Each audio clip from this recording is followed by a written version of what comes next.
प्रिय विद्यार्थियों, कल हमने मैथिली शरण गुप्त का जीवन परिचय पढ़ा।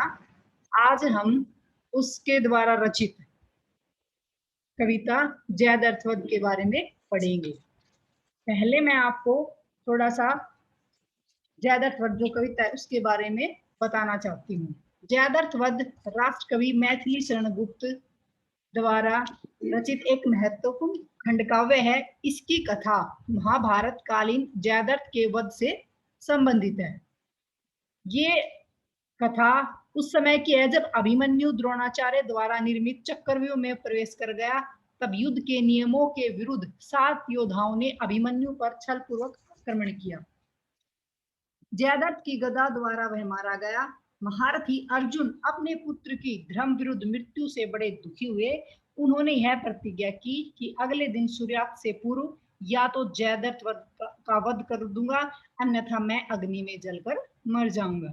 कौरव सेना ने जयद्रथ को कहीं दूर छुपा दिया। भगवान श्री कृष्ण ने अपनी लीला द्वारा सूर्य को बादलों में छिपा दिया। तब कौरव दल अर्जुन को अग्नि में जलते हुए को देखने के लिए जयद्रथ के साथ वहां पहुंच गया। भगवान श्री कृष्ण ने अपनी लीला से बादलों को ओझल कर दिया और सूर्य के दर्शन हुए। अर्जुन ने गांडीव धनुष पर बाण चढ़ाकर जयद्रथ का वध का ये जो पहला पंक्ति पहला भाग है, इसमें कवि क्या कह रहा है? उन्मत्त विजयोल्लास से सब लोग मदगैंत से राजा युधिष्ठिर के निकट पहुंचे बड़े आनंद से। देखा युधिष्ठिर ने उन्हें जब जान ली निज जय, तभी सुख चिन्ह से ही चित्त की बुध जान लेते हैं सभी।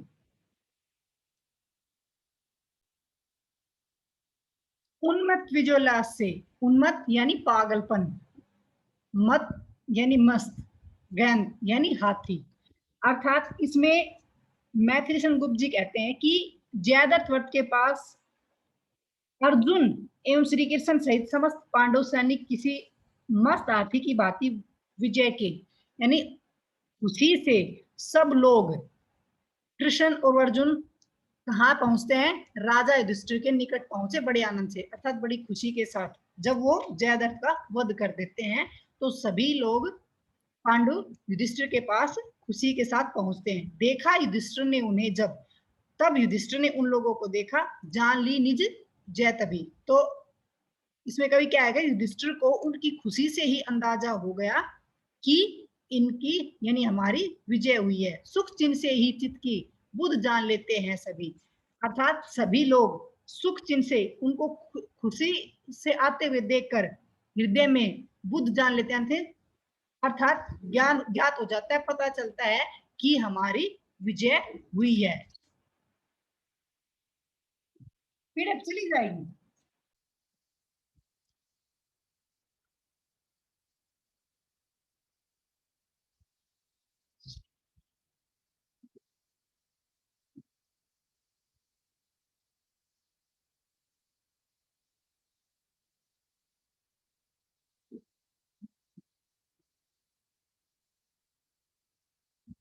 प्रिय विद्यार्थियों, मैं आपके पास किताब नहीं होगी, इसलिए मैं ये आपको व्याख्या के साथ ये इनकी फोटो भेज रही हूँ ताकि आप इनको पढ़ लो।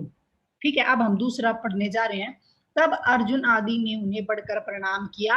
वहां सिर पर उन्होंने हाथ रख सुख दिया और लिया। वहां सब लोग उनको घेर कर थे उस समय उत्सुक बड़े, बोले युधिष्ठिर से स्वयंभू सुंदर सुमन मानो जगे। कवि कहता है, इन पंक्तियों में कवि कहता है कि तब अर्जुन आदि वीरों ने आगे बढ़कर उन्हें अर्थात युधिष्ठिर को आगे बढ़कर प्रणाम किया।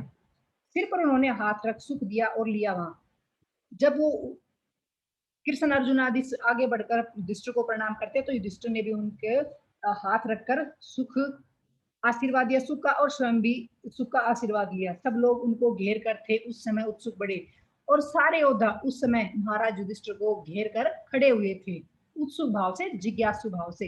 बोले युधिष्ठिर से स्वयंभू सुंदर सुमन मानो जड़े। और कुछ क्षणों के बाद जब श्री कृष्ण युधिष्ठिर से बोले तो ऐसा लग रहा था मानो सुंदर फूलों की वर्षा होने लगी है।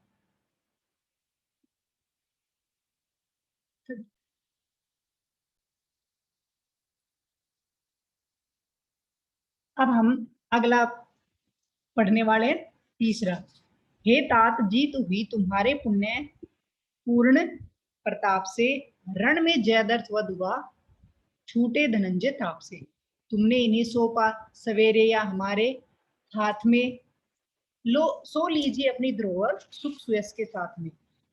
इन पंक्तियों में श्री कृष्ण युधिष्ठिर को संबोधित करते हुए कह रहे हैं कि हे युधिष्ठिर, सुबह जब मैं अर्जुन को अपने साथ लेके गया था उसकी पूर्ण प्रतिज्ञा को पूर्ण करने के लिए, अब मैं उसकी प्रतिज्ञा पूर्ण कर होने के बाद आप अपने भाई को सुख और यश के साथ संभाल लीजिए। अब श्री कृष्ण जब शाम को युद्ध समाप्त करने के बाद वापस आते हैं तब वो ये बातें युधिष्ठिर को बोल रहे हैं। हे तात यानी हे भाई संबोधित करते हुए कहते हैं कि जीत हुई तुम्हारे तुम्हारे पुण्य प्रताप से जीत हुई है। रण में जयद्रथ वध हुआ, और रण में यानी युद्ध में जयद्रथ का वध हुआ छूटे धनंजय ताप से। और जो धनंजय अर्थात अर्जुन, वो जो जिस ताप यानी दुख से थे, तापित थे, वो उससे मुक्त हो गए हैं। तुमने इन्हें सौंपा सवेरे या हमारे हाथ में, अर्थात इसमें श्री कृष्ण जी कहते हैं कि आपने सुबह अर्जुन को मेरे हाथों सौंपा था, सो लीजिए अपनी धरोहर, आप अपनी धरोहर को लीजिए सुख सुयश के साथ, सुख और यश के साथ।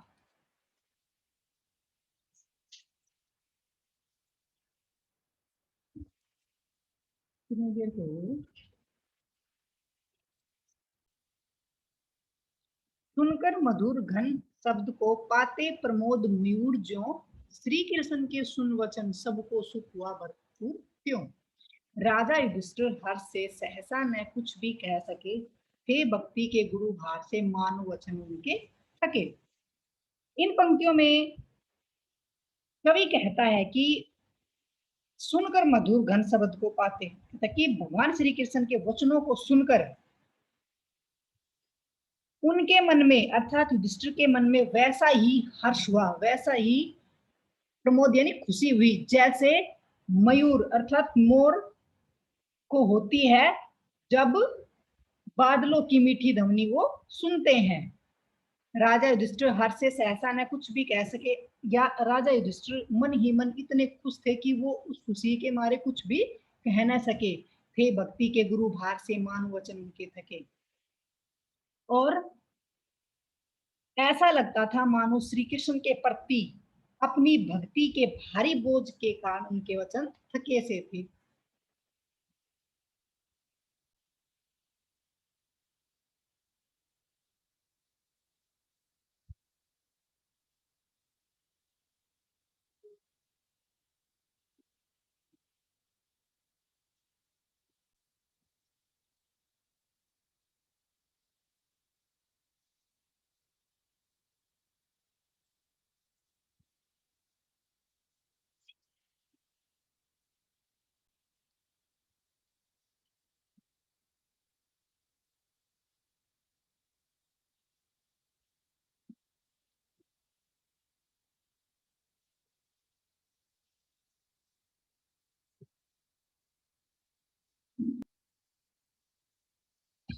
साक्षात चराचरनाथ तुम रखते स्वयं जब हो दया, आश्चर्य क्या फिर जो जयद्रथ युद्ध में मारा गया। तो भी उसे सुनकर हृदय में सुख समाता है नहीं, साधन सफलता सुख हृदय सुख दृष्टि आता है नहीं। इन पंक्तियों में महाराज युधिष्ठिर श्री कृष्ण को संबोधित करते हुए कहते हैं कि साक्षात चराचरनाथ, कि हे चर और अचर के स्वामी अर्थात हे सजीव और निर्जीव के स्वामी, तुम रखते स्वयं जब हो दया, जब तुम स्वयं हम पर कृपा रखते हो, दया रखते हो, तो आश्चर्य क्या फिर जो जयद्रथ युद्ध में मारा गया। तो इस बात में कोई आश्चर्य नहीं है कि जयद्रथ युद्ध में मारा गया, तो भी उसे सुनकर हृदय में सुख समाता है नहीं। फिर भी ये बात सुनकर मेरे हृदय में सुख नहीं समा पा रहा। साधन सफलता सुख सदृश सुख दृष्टि आता नहीं, अर्थात क्योंकि साधन रूपी सफलता से प्राप्त सुख के समान मुझे इस विजय में सुख नजर नहीं आ रहा।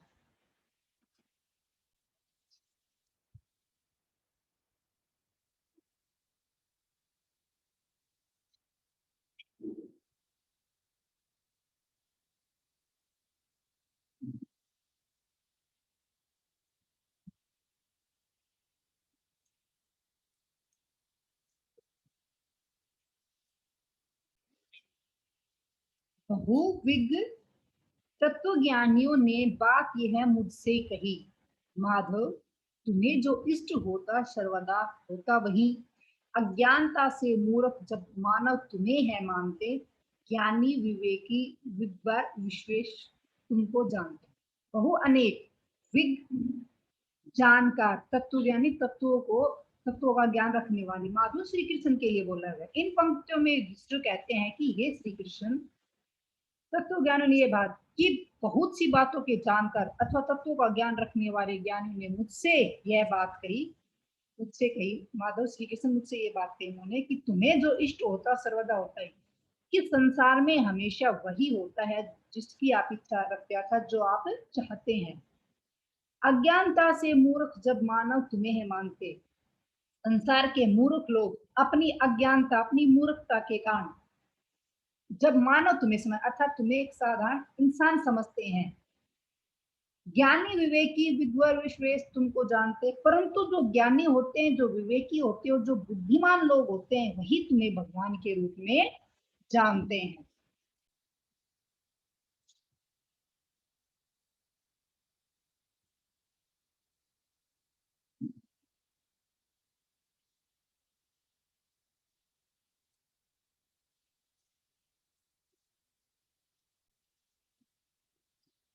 जो कुछ किया तुमने स्वयं हे देव देव हुआ वही, जो कुछ करोगे तुम स्वयं आगे वही होगा सही।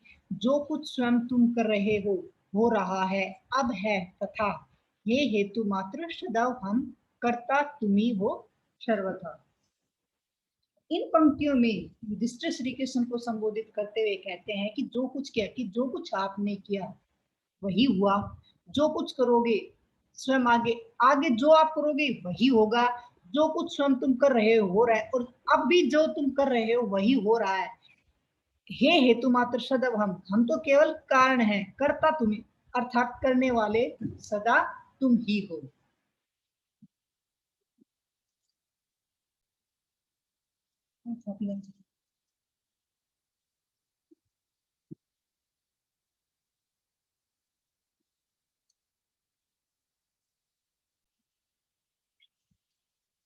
वो निर्विकार तथापि तुम हो भक्तवत्सल सर्वदा, हो तुम निरी तथापि अद्भुत सृष्टि रचते हो सदा। आकारहीन तथापि तुम साकार संत सिद्ध हो, सर्वेश होकर भी सदा तुम प्रेम वश प्रसिद्ध हो। इन पंक्तियों में युधिष्ठिर श्री कृष्ण को कहते हैं कि हे श्री कृष्ण, हो निर्विकार अर्थात तुम विकार रहित हो, तथापि तुम हो भक्तवत्सल सर्वदा, तब भी तुम हमेशा ही अपने भक्तों पर कृपा करते हो तुम निरी तथापि अद्भुत सृष्टि रचते हो सदा। तुम अत्यंत निरी यानी साधारण से हो, परंतु तथापि परंतु अद्भुत सृष्टि रचते हो सदा, सदा यानी हमेशा ही तुम विचित्र संसार की रचना करते हो। आकारहीन तुम्हारा कोई आकार नहीं है, तथापि तब भी तुम साकार संत सिद्ध हो, तुम निरंतर संतत मतलब निरंतर लगातार साकार रूप में प्रमाणित हो, सिद्ध हो प्रमाणित हो। सर्वेश होकर भी सदा तुम प्रेम वश्य प्रसिद्ध हो, सर्वेश यानी हर जगह तुम सबके ईश्वर हो, सर्वेश सॉरी तुम सबके ईश्वर हो, सबके भगवान हो, सदा तुम प्रेम तुम हमेशा प्रेम के वश में रहने वाले के रूप में प्रसिद्ध हो।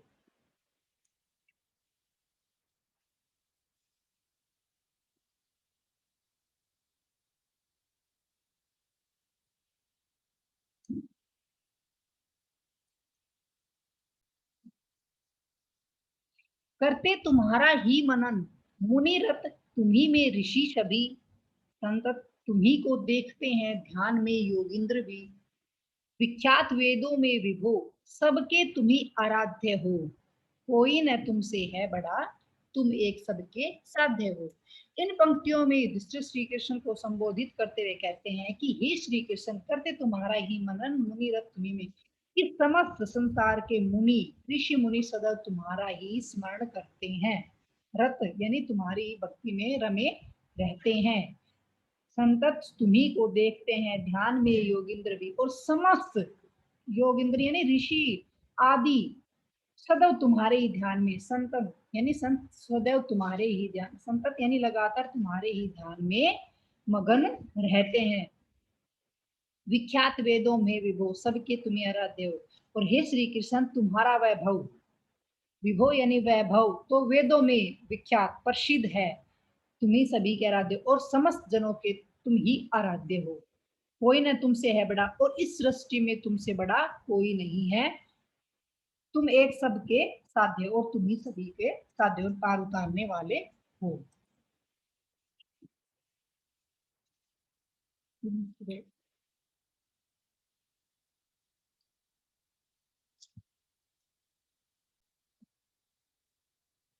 प्रिय विद्यार्थियों, मैंने आपको मैथिली शरण गुप्त द्वारा रचित जयद्रथ वध के 9 कविता के 9 भाग मैंने तुम लोगों को पढ़ा दिए हैं।